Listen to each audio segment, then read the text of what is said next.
Good morning, Morai Rabotai, Bruchim Abayim. We are continuing our Masechet Succah, and we are starting, Be'ezra Hashem, the third perek of Masechet Succah, Perek Lulav HaGazul, one of the most famous prakim in Shas, loaded with concepts and amazing Gemarot, which is focused really on the mitzvah of Arbat Minim, the four species that we take on Chag HaSukkot, what makes them pasul, who is chayav to take them and how, and the mitzvah, of course, of Nanuim, which means how you do the actual holding, taking, and moving the Lulav Etrog, Hadas, V'Arava.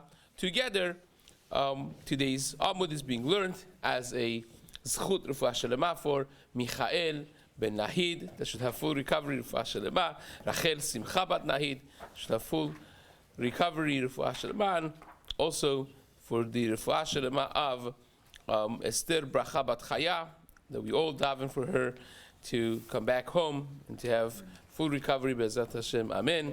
This month's learning of the community has been graciously dedicated by the Shei family, by Dayan family, by Cohen family. It should be an ultimate zchut for all of their mishpachot, Be'ezrat Hashem, Amen. Okay, so the little preface to this perek is the mitzvah of Arbat Minim, which we are very much comfortable with because it's something that we deal with on a yearly basis, is mentioned in the Torah, Ulkachtem lachem bayom harishon, you should take on the first day of Chag HaSukkot, peri etz hadar, a fruit that has to be hadar, has to be glorious, right? Which is etrog. Kapot marim, which is lulav. Anaf etz avot, which is hadas. Ve'arve nachal aravot. Those four species you should take. Usmachtem lifnei Hashem Elokechem shiv'at yamim. And with it you should be happy in front of Hashem 7 days. Now, if you pay attention, first of all, the order that the pasuk gives for the four minim is first Pri Etz Hadar, which parenthetically, it does not say what it is. We just assume that it is etrog. Later on in Gemara, you'll see that it could be pepper, right? And why it's not pepper. It just says Pri Etz Hadar, a beautiful fruit. That's what it says. It's first that, then lulav, then hadas, and then arava. The importance thereof would seemingly be first etrog, then lulav, then hadas, then arava. And as we will see in the Mishnah, that is not necessarily the order we will take for discussion of the Arba Minim. But that's the first pointer you see in the Pasuk. Second is, I assume most of you picked up already when we read the Pasuk, that there is an inherent internal contradiction, a stira, seeming contradiction, in the Pasuk itself. In the beginning of the Pasuk it says, Ulkachtem lachem bayom harishon peri etz hadar. Only the first day of Chag HaSukkot you should take these four species. And immediately after, like literally within a second, it says, Usmachtem lifnei Hashem Elokechem shiv'at yamim. You use this to be happy in front of Hashem 7 days. So which one is it? Is it that the mitzvah of Lekichat Arba Minim is limited to the first day of Chag HaSukkot? Or is it that indeed we have 7 days of mitzvah? Now we know that we do it 7 days, but so what's the Ulkachtem lachem bayom harishon? And that's the preface that we need to know in order to understand our Gemara. The mitzvah mideoraita has two elements in it: bigvulin and in the mikdash. Outside of the area of the mikdash, the mitzvah is only Ulkachtem lachem bayom harishon. In Los Angeles, in New York, even in Eretz Israel, outside of the area of the Mikdash, would be a mitzvah only on the first day of Chag HaSukkot.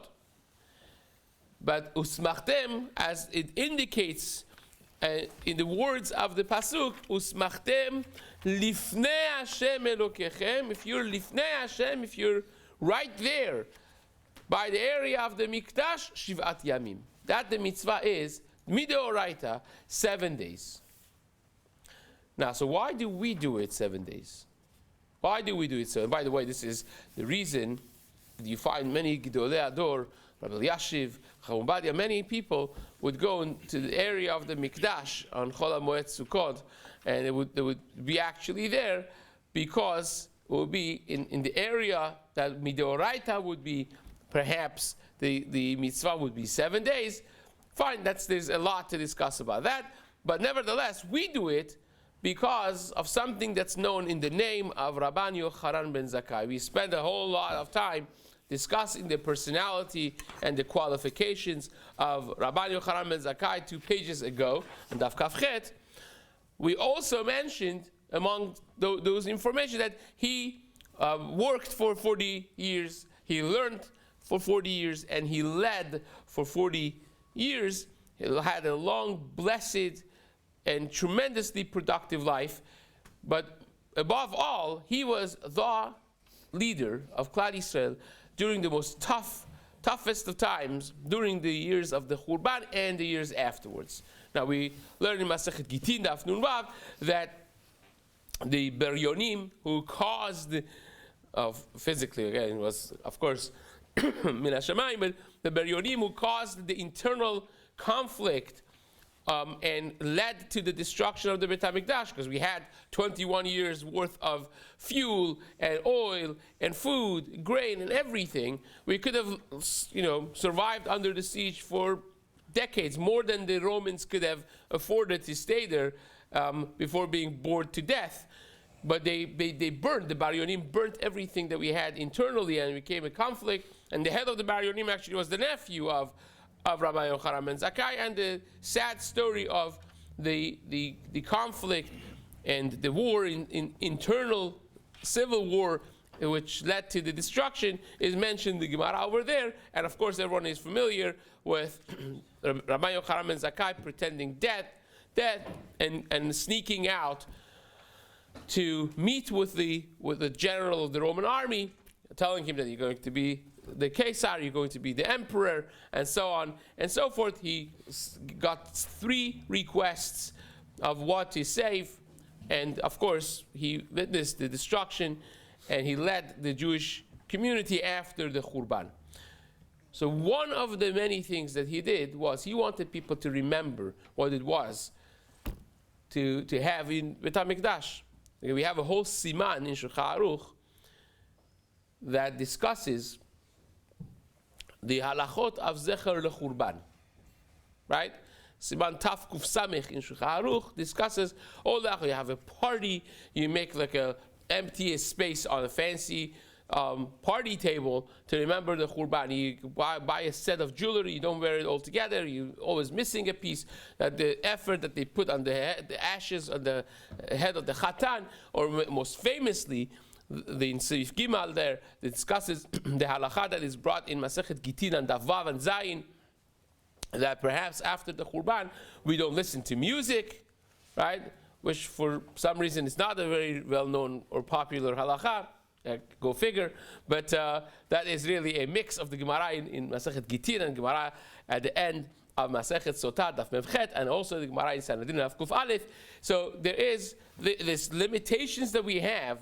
Right, there's a lot written, a lot of literature, how it is mutar for us to listen to music. It's explicit Gemara and Shulchan Aruch that, like the Rambam Paskins, that miyom shenechrab Beit HaMikdash, we do a bunch of things, including not listening to music, to remember constant remembering of the Mikdash. And of course, when you build a house, you leave an amma al amma in front of the entrance door empty, that you don't cover it. We just leave the wall without cover. Back in the day, they had plaster on top of the wall, the bricks. You leave it without plaster. As every time you come in, the first thing you see in your house is that HaKadosh Baruch Hu's house perhaps is not there, but it should be there. which is a very powerful point reminiscing what David HaMelech said when Hiram Melech Tzur, his friend, built this magnificent Beit Arazim palace as a sign of Mazal Tov and thanks to David HaMelech, when after almost 7 years of running for his life from Shaul, he actually became king. So they had the best wood and the best carpenters in the country of Tzur, and Hiram, the king, had all of his servants shiploads of the best wood, and David HaMelech comes in and says, I'm going to live in this, and the Aron of HaKadosh Baruch Hu is going to be in a tent? No way. And he makes a neder right there and then that he's not going to enter that house, he's not going to put his head on the bed and go to sleep, so to speak, until he finds the rightful place of the Beit HaMikdash, right? It's a beautiful, beautiful thing. I think it's in Mizmor Kuf Lamed Bet, if I'm not mistaken, in Tehillim, that says, Ime'aleh al eres Yesuai, attention, beautiful psukim worth reading, to find the makom of the mikdash, because say how can my house be built and HaKadosh Baruch Hu's house is not, and that's the elements of remembering the mikdash. Now, one less known item on that list is the takana of Rabban Yochanan ben Zakkai. Rabban Yochanan ben Zakkai made a takana, an enactment, that every Jew anywhere in the world should be taking lulav and etrog and do the nanuim every single day of the Chag, 7 days, just like they used to do it in the Mikdash, and that is Zecher LeMikdash. It's sad that, sometimes, you say you have to tie a knot on your finger to remember something, and then you have to have another knot to remember why you tie the first knot for it. Here it's like we don't even remember that we're doing it. There's 6 days, aside from the first day, every day that we do it is really Zecher LeMikdash. It's supposed to be reminded of what it was in the Beit HaMikdash, but that is, of course, Midrabanan. So in the Oraita level, in Bigvulin, outside of the Makom HaMikdash, there is no mitzvah Midoraita to take the lulav and etrog, but we do it because of mitzvah Rabbanan, the takana of Rabban Yochanan ben Zakkai, Zecher LeMikdash. So that's an elongated preface, which is important to understanding of what we're going to be dealing with, and without further ado, says the Mishnah. Lulav HaGazul, the first thing that the Mishnah discusses is not etrog, it's lulav. Why is that, by the way? We just said that the Pasuk mentions the order of them as etrog, then lulav, then hadas, then arava, and yet the perek that's famous, the most probably famous perek in Masechet Succah, lulav HaGazul. Why lulav? Why not etrog? And the reason is, the Gemara later on in Daf Lamed Zayin is going to darshin that lulav, because it comes from a beautiful tall tree, it is more chashuv, right? It is more chashuv, and therefore it's mentioned first. Rashi there explains that perhaps there is a twist of second reason behind it as well, because the Gemara in Daf Lamed Aleph, we're going to have it upcoming, darshins that just like etrog has to be hadar, has to be beautiful, right? People spend a lot of time on choosing a proper etrog and paying a lot of money. Now, nowadays it's become an entire industry. Lulav industry also has become a thing, that you have the dairy lulavim, and used to be one type of dairy lulavim. Now they have like 56 different dairy lulavim and counting, and it became an entire industry for itself. But when you think about it, first of all, parenthetically, the hardest one of the Arba Minim to be mehudar and kasher is really hadas, not lulav and not etrog even, right? People don't know it because there's fair share amount of ignorance. People do not study the halachot of Arba Minim in that way. But nevertheless, that being aside, the only two of the Arba Minim that have to be halachically hadar, they have to be mehudar, they have to be gorgeous and nice, is not just etrog, but it's also the lulav. Now, how do we know etrog? It says it in the pasuk. It's black on white. Once you know that peri, that fruit is etrog, it says peri etz hadar, right? It's got to be mehudar. How do you know lulav? Well, it doesn't say it. It just says kapot marim. But there is a hekesh, a comparison that's made between lulav and etrog, and from that hekesh, the Gemara is going to learn, Daf Lamed Aleph, that just like etrog has to be hadar, has to be mehudar and beautiful, lulav also has to be beautiful and nice. It's a mitzvah of hidur, hadar, by lulav as well. Says Rashi, therefore it is more important, chaviv, it's more beloved, to the Tana to mention lulav first, because we learn it from a drasha. We have this concept as a precedent in Masechet Yevamot, at the very beginning, Daf Bet, that things that we learn from drashot, from the 13 midot shatorah nidreshet b'hen, it's more precious to the Tana to prioritize them and put them first. And Rashi says, aside from the fact that it's a beautiful tar, gorgeous tree, which makes it more chashuv, it also is the only other thing that has the element of hadar, just like etrog. And not only that, we learn it from drasha, so therefore it's more chaviv to the Tana to start with that. Hence, lulav agazul, start with lulav. A stolen lulav, vehayavesh, and a dried up lulav, which we're going to see in the Gemara, this is really yavesh, right? When it's completely dried out, pasul. Why is it pasul? Well, the Gemara is going to discuss this. Each one of them is for a different reason. We have so far 2 reasons that we could think of why it should be pasul. One is, it says, ulkachtem lachem. It has to be yours. Something that I stole, it's not mine, it's somebody else's, I stole it. So it's not mine, it's pasul. We can understand that, we could deal with it. And the second one is, obviously something that's dried up so much so that I scratch it and the whole thing crumbles down, it's not hadar, it's certainly not mehudar, certainly not gorgeous, it's not nice. And that also will be a psul. Fine. Says the Gemara, Shel Asherah, the Mishnah says, a lulav of Asherah, which means, Asherah is a tree that they would worship, which means this lulav was there when they worshipped it, right? It itself was made a deity, and therefore, Asherah is, the halacha of Asherah is asur be'ana'ah, and also it has to be burnt. The halacha of Asherah is v'ashereim tisrefun ba'esh, right? And you have to destroy the avodah zarah. So therefore, if you have to destroy it, it doesn't have shiur, because as we'll see very soon, there is a minimum shiur, there's a minimum length for a lulav that would make it kasher. Shorter than that would be pasul. 4 tvachim. So if you have to burn these, is katute michtat shiure, it's as if it doesn't have enough length, so pasul. What else has to be burnt and destroyed? Iranidachat. Iranidachat is a city whose residents, the majority of residents of the city, did avodah zarah. There's a whole process for researching it, proving it, prosecuting them, and destroying the city.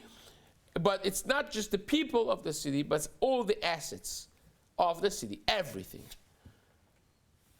Everything, shlala betoch ha'ir, you put in the middle, you burn the entire thing. So therefore, all the trees are considered part of the assets of the city. And if this was there, when this became paskind as an irani dachat, this has to be burnt. If it has to be burnt, it doesn't have shiur, right? Now you'll ask, it's avodah zarah, or it's irani dachat. Why can't you say that the problem is that you can't use something of avodah zarah for a mitzvah? We'll get to that in a moment, right? But the real reason is because it has to be burnt. If halachically has to be burnt, it doesn't have enough length for the mitzvah to be performed with it. Says the Mishnah, Niktam rosho, if the head of it, the tip of it was chopped off, nifretzu alav, or the leaves of the lulav were peeled off of it, were broken from the shidra. Now, this is important to understand. We assume always that people know how the mitziut of lulav is.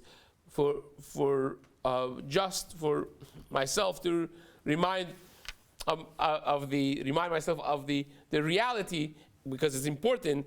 You have to understand that every lulav is only called a lulav when it's like an arrow. When it comes out of the palm tree, the way it works is you have the stem, the trunk of the tree, and the leaves that are coming out. Those are not called lulavim. Lulav is the one that it's growing fresh, which is like a shoot, right? It looks like a one-piece wood. You don't see the leaves being any different than the spine, so to speak, the middle part of what will be the leaf of the lulav tree. In the beginning, it looks like one long arrow, one piece stick of wood. That's how it looks like. That is called lulav. When it opens, little by little, gradually it grows, and the leaves that are stuck to the spine, to the middle stem, they grow open, and then they harden. At some point, it becomes pasul, as we'll see. But what we call lulav is when it comes out as a shoot, as one, arrow-like, fresh lulav. That is what we call lulav. That's good. Everything is attached together. So it says, the leaves are stuck from the bottom to the stem, to the spine, and they are laying on the spine, growing upwards like that, which makes it one piece. So if they were cut off from their attachment to the shedra, to the spine, then it would be pasul. Nifredu alav kasher. But if they have started growing a little bit from the spine, so the tip of the leaves are kind of opened a little bit from the spine, that's kasher. Rabbi Yehuda says, well, it is kasher only if you tie them back to the spine from the top, right? Like the people do nowadays. They have multiple ties, and some people do al pi Kabbalah, different numbers, and some people get so excited that you have more ties that you can see than the lulav itself. But the concept of it really comes from here, that you put it together. Fine. Rabbi Yehuda Omer, Yagdelu milemala. You tie them together from the top. Sineh Hara Barzel, the lulav trees of Hara Barzel. It was a place that was very tough land. It's like a mountain, and the way things would grow there, the lulavim of Hara Barzel would not be like a regular lulav. They had less leaves, and the leaves were very short. Right? So it looked different than a regular lulav. Says the Gemara, still is kasher, because the tip of every leaf could reach the bottom of the previous, the leaf on top of it. So in other words, if you have two leaves coming out of the spine, and one is on top, one is on the bottom, the way it is, the tip of the top one laying on the spine reaches the bottom, the stem where the top leaf grows out from, and that is kasher because the entire shedra is covered with leaves, basically. You have the minimum that you need, right? And the way we have it, the leaves are, they're pretty long, and each one of them is, less than half an inch away from the other one in their stem, in where they grow from. So it's for sure good. So the Sineh Hara Barzel, it's much worse than that, but still is good enough. Says the Mishnah, Lulav sheyesh bo shlosha tfachim kedei lenaneh bo kasher. The minimum length of lulav is a lulav that has 3 tfachim, and on top of it plus another tefach for the movement for the nanuim. Nanuim, by the way, does not mean that you shake the poor thing until everything falls apart. Nanuim only means holacha v'hava'a, as we will see in the Gemara. That means molich umevi. You take it to different sides, to different directions, up and down. We're not talking about necessarily shaking. We'll discuss where the shaking comes from, what's the minhag of the Sfaradim and Hasidim and Ashkenazim, all that we will discuss, B'ezrat Hashem. But the simple nanuim, the way we understand it and the way the Rishonim say it is holacha ve'hava'ah. So that's additional tefach. So altogether, you have to have 4 tfachim of the lulav. Now, we'll discuss that as well. Does that mean 4 tfachim of the spine? Or does that mean 4 tfachim until the tip top, which is, the spine will be much shorter than 4 tfachim, right? Generally speaking, we're talking about that the spine at least has to be that much. Says the Gemara now, kapasik v'tani. It says it deliberately in the Mishnah without any differentiation.